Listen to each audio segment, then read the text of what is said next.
પટેલ। હવે જોઈએ અગત્યના સમાચાર।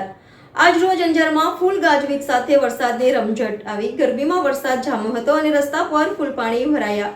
વાહનોને ભારે મુશ્કેલીનો સામનો કરવો પડ્યો।